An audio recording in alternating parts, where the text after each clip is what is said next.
तो फिजिकल में देखो 4 स्टेप है। सबसे hard step only for running को स्टेप है।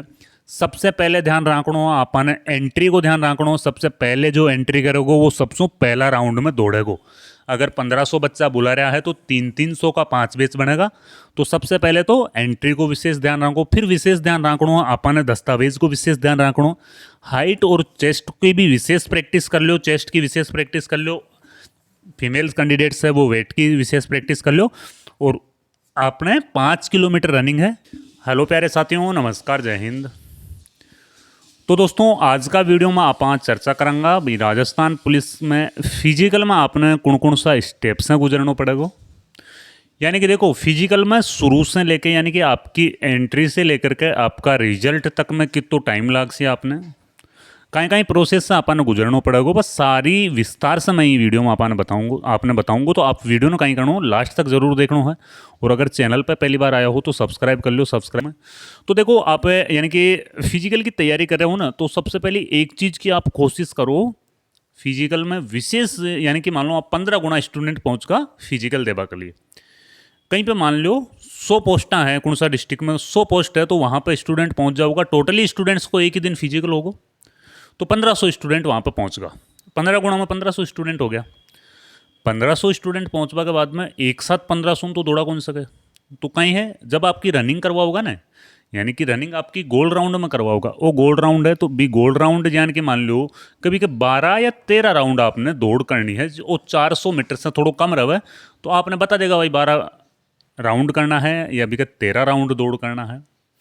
तो अब देखो समझो अगर मान लो 1500 स्टूडेंट्स आ गया फिजिकल दे बतानी, और पहला बैच में मान लो यहाँ पे 300 स्टूडेंट दौड़ा दिया, तो 300 स्टूडेंट्स का कितना बैच बनेगा? 5 बैच बन गया 300 स्टूडेंट्स का। अब देखो अगर आप सबसे पहले एंट्री करेगा तो सबसे पहला बैच में आप दौड़ेगा। यहाँ पे कोई सीरियल नंबर वाइज सिस्टम नहीं है, जो पहले एंट्री करेगा वो पहले दौड़ेगा, यही सिस्टम रहता है। तो आपको कोशिश ये करनी है भाई जिस भी ग्राउंड में कहीं पे भी जहाँ पे आपका फिजिकल आएगा तो आपको 4 बजे वहाँ पे पहुँच जाना, और जो एंट्री गेट है ना उसमें सबसे आगे लग जाना जाके। देखो मान लो कि पहला जो ये है ना, पहला राउंड अगर मान लो 9 बजे स्टार्ट होता है या 10 बजे स्टार्ट होता ना, तो जो फाइनल राउंड होता ना, 5वां राउंड होगा ना फाइनल हुआ, उसको होने में यानी कि अगर ये 10 बजे स्टार्ट होता है तो उसको होने में 12:30 से 1 बज जाते हैं। मतलब 2 घंटा एक्स्ट्रा लगता। तो 2 घंटे में क्या, एक तो एनर्जी अपनी डाउन हो जाती है, और दूसरी चीज़ होती है काफ़ी धूप भी हो जाती है। एक तो 9-10 बजे दौड़े, एक 12-1 बजे दौड़े, बहुत फ़र्क पड़ता है। तो आपको इस चीज़ का विशेष ध्यान रखना, आपको सबसे पहले एंट्री करनी है। तो एंट्री टाइम कहीं हो 4 बजे को आप एंट्री टाइम लेट चालो। फिर भी के बाद में आपने एंट्री करवाता है, दूसरो स्टेप आपनो रहो कि भाई अपना दस्तावेज चेक करें। ग्राउंड में आप एंट्री कर लेंगे तो ग्राउंड में एंटर करते हैं आपने दस्तावेज चेक कराना है। दस्तावेज कौन कौन सा आपने ले जाना है। तो सबसे पहले तो आपने 12वीं की मार्कशीट रखो साथ में। 12वीं की मार्कशीट साथ में रखनी है। अगर आपके पास ग्रेजुएशन है तो ग्रेजुएशन की साथ में रखनी है। आयु प्रमाण पत्र, देखो नोटिफिकेशन में अब की बार कहीं दियो है कि भाई आयु प्रमाण पत्र लाबो जरूरी है। कौन सी कंडीशन में लाबो जरूरी है? अगर 10वीं की मार्कशीट में जन्म प्रमाण पत्र आपका यानी कि डेट ऑफ बर्थ नहीं है तो ये अपने क्या है, इसकी ज़रूरत नहीं पड़ेगी। अपने को 10th की मार्कशीट है उसकी ज़रूरत पड़ेगी, क्योंकि 10th की मार्कशीट में क्या होता है, अपनी डेट ऑफ बर्थ रहती है। तो 10th की मार्कशीट अपने यानी कि आयु प्रमाण पत्र का काम कर जाएगी। जाति प्रमाण पत्र, जाति प्रमाण पत्र विशेष तौर पे ईडब्ल्यूएस वाला विद्यार्थी जाति प्रमाण पत्र नया बनवा ले। बाकी ईडब्ल्यूएस और एमबीसी कैटेगरी वाला विद्यार्थी है वो जाति प्रमाण पत्र नया बनवा ले। बाकी दूसरे विद्यार्थी हैं उनके पुराना भी चल जाएगा, लेकिन जाति प्रमाण पत्र आपको नवीनतम ही बनवा लेना है। आय प्रमाण पत्र, दोस्तों ये आय प्रमाण पत्र की ज़रूरत क्यों पड़े है? क्योंकि जब आप फॉर्म भरा हाँ तो अपन कहेंगे कि छूट दी जाओ, फीस में छूट दी जाओ। भाई आय अपनी कम है तो आपने फीस में छूट दी जा रही है फॉर्म भरती टाइम पे, तो फिर आपने कहीं ले जाना हो आय प्रमाण पत्र ले जाना है कि भाई माखी आय वास्तव में ही कम है, और यो आय प्रमाण पत्र आपने 6 महीना से ज़्यादा पुराना न होना चाहिए। अगर 6 महीना से ज़्यादा पुराना आय प्रमाण पत्र आप ले जाओगा तो वो मान्य नहीं होता। 6 महीने से ज़्यादा पुराना आय प्रमाण पत्र क्या मान्य नहीं होता। तो आय प्रमाण पत्र आपको एक लेके जाना। चरित्र प्रमाण पत्र, अब देखो चरित्र प्रमाण पत्र टोटल आपने कितना ले जाना है? एक तो आप स्कूल को ले जा सको जहां से आपने 12वीं पास करी है, या आपने कॉलेज करी है, तो या तो एक आप स्कूल को ले जा सको या आप कॉलेज को ले जा सको। दूसरा है 2 सरकारी गवाह, यानी कि चरित्र प्रमाण पत्र लेके जाने हैं अपने को, 3 चरित्र प्रमाण पत्र लेके जाने हैं। एक तो या तो स्कूल का ले जाना, या सरकारी स्कूल का या कॉलेज का ले जाना। 2 सरकारी गवाहों के लेके जाना। ये 2 सरकारी गवाह होंगे ना जो आपको चरित्र सत्यापित करके देंगे। इन दोनों सरकारी गवाहों में से आपका कोई रिश्तेदार नहीं होना चाहिए, बाकी ये कैंसिल हो जाएगा आपका चरित्र प्रमाण पत्र। तो ये विशेष ध्यान रखें भाई, जो दोनों सरकारी गवाह है वो आपके रिश्तेदार नहीं होने चाहिए। अगर कोई ड्राइवर से फॉर्म भर रहे हो तो ड्राइविंग लाइसेंस जरूरी है, और ड्राइविंग लाइसेंस कितना पुराना हो, यो 1 साल पुराना होना चाहिए। 1 साल पुराना ड्राइविंग लाइसेंस सब है। और देखो मैरिड सर्टिफिकेट, अगर अनमेरिड हो तो कोई दिक्कत ही नहीं। अगर आप मैरिड हो तो मैरिड सर्टिफिकेट आपने ले जानो है। शादी प्रमाण पत्र है वो आपने फिजिकल की टाइम पे ले जानो है। अगर आपके पास में एक्स्ट्रा नंबर है, एनसीसी का नंबर है, होमगार्ड का नंबर है, या जो भी आपने कोई कंप्यूटर डिप्लोमा 1 साल का कर रखा है, C++ वाला कर रखा है, या जो भी आपने कंप्यूटर डिप्लोमा कर रखा, तो वो आपको लेके जाना। फिजिकल के टाइम पे इनके नंबर जुड़ते हैं। एनसीसी या होमगार्ड या कंप्यूटर डिप्लोमा, या आपने कुछ अलग से यानी कि पुलिस के क्षेत्र में आपने बीटेक कर रखी है या एमटेक कर रखी है, तो उसके नंबर इसमें जुड़ते हैं। या आपने जोधपुर पुलिस यूनिवर्सिटी से कोई डिप्लोमा कोर्स कर रखा है, तो वो भी आपको फिजिकल के टाइम पे लेट जाना है। देखो फिजिकल में कौन कौन सा स्टेप होगा, एक तो आपने एंट्री करना है, दूसरो है आपने दस्तावेज है, और तीसरो और फाइनल स्टेप कौन सा होगा, यानी कि तीसरो स्टेप हुआ अपना हाइट और चेस्ट को मेजरमेंट होगा, और चौथो स्टेप अपना फाइनल होगा वो हो 5 किलोमीटर की रनिंग। तो 5 किलोमीटर पुरुष के लिए 25 मिनट, और वही 5 किलोमीटर महिला के लिए 35 मिनट। वो फाइनल स्टेप होगा। देखो हाइट को मेजरमेंट होगा, जनरल और ओबीसी कैटेगरी का जो स्टूडेंट है ना वहाँ के लिए 168 सेंटीमीटर है। बाकी अगर आप SC ST कैंडिडेट हो तो हाइट में एक बार आपने छूट भी ले सको, या तो आप हाइट में छूट ले सको हो। अगर आप हाइट में छूट लेगा तो फिर आपने सिलेक्शन है वो जनरल कैटेगरी से लेना पड़ेगा, तो आरक्षण को लाभ है वो आप एक ही बार उठा सको। तो जनरल कैटेगरी ओबीसी कैटेगरी वाला के लिए हाइट 168 सेंटीमीटर चाहिए। पुरुष कैंडिडेट के लिए 81 से 86 सेंटीमीटर आपको चेस्ट चाहिए। चेस्ट का ही प्रकार सुन आप है। देखो अगर आपको चेस्ट कम है तो मैं बताऊंगा आपने कहीं करना है। चेस्ट में अपन नॉर्मल रहना, फिर भी के बाद में आप एक साथ हवा फुलानो है चेस्ट में, जोर से अपन हवा फुलानो है ताकि अपनो चेस्ट है वो 5 सेंटीमीटर फूल जाओ। अगर मान लो आपको चेस्ट कम है या आपको वजन कम है, यानी कि देखो महिलाओं के लिए क्या है 152 सेंटीमीटर तो हाइट मांगते हैं और 47.5 किलो वजन, यानी कि 47.5 किलो वजन मांगते हैं, 47 किलो 500 ग्राम।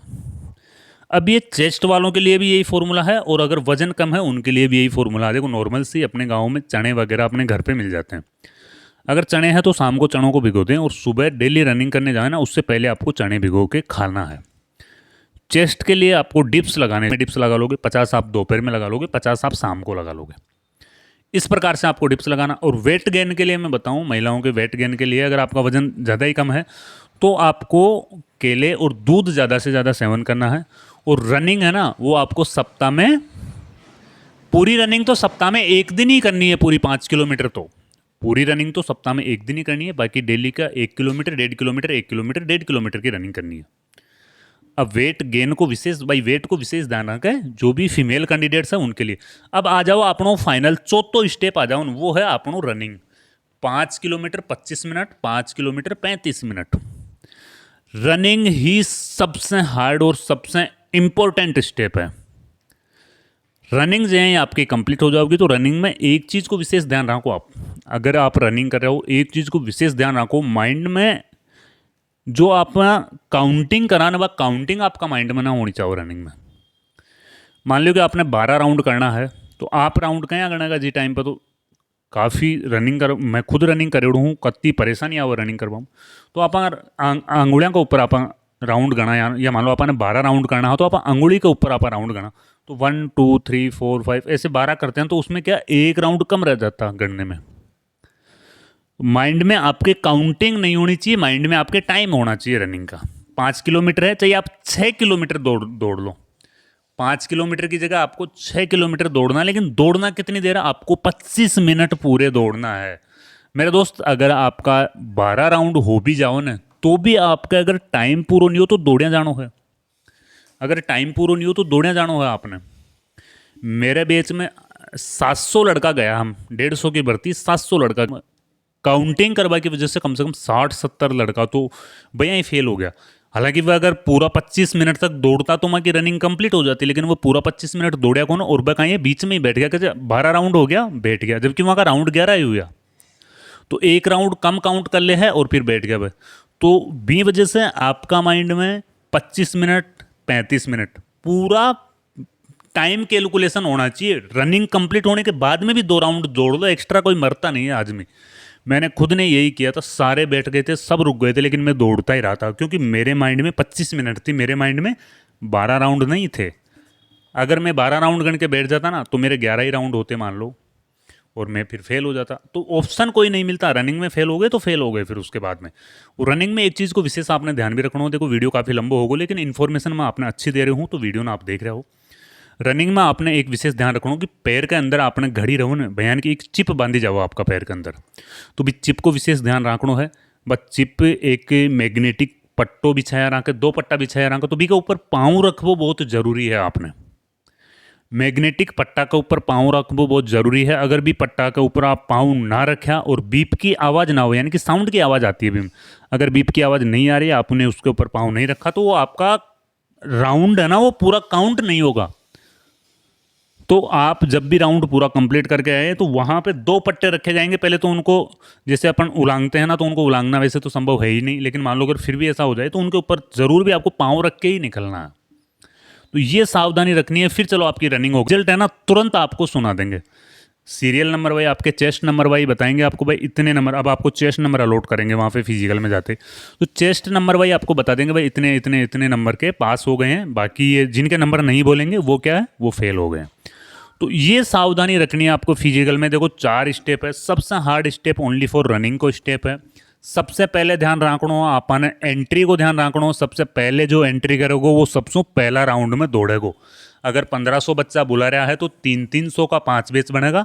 तो सबसे पहले तो एंट्री को विशेष ध्यान रखो, फिर विशेष ध्यान रखना आपने दस्तावेज को विशेष ध्यान रखना, हाइट और चेस्ट की भी विशेष प्रैक्टिस कर लो, चेस्ट की विशेष प्रैक्टिस कर लो, फीमेल्स कैंडिडेट्स है वो वेट की विशेष प्रैक्टिस कर लो। और आपने 5 किलोमीटर रनिंग है भी में टाइमिंग आपने ग्राउंड के अंदर जो आप काउंटिंग करांगा वह काउंटिंग ना करनी, अपना माइंड में होना चाहिए टाइम। तो प्रॉपर टाइम में आपने रनिंग कंप्लीट करनी है। अगर यह इन्फॉर्मेशन फिजिकल की इन्फॉर्मेशन आपने अच्छी लगी हो तो प्लीज़ वीडियो को लाइक ज़रूर करो, और चैनल पर अगर आप पहली बार आए हो तो सब्सक्राइब भी जरूर कर लो। जय हिंद, वंदे मातरम।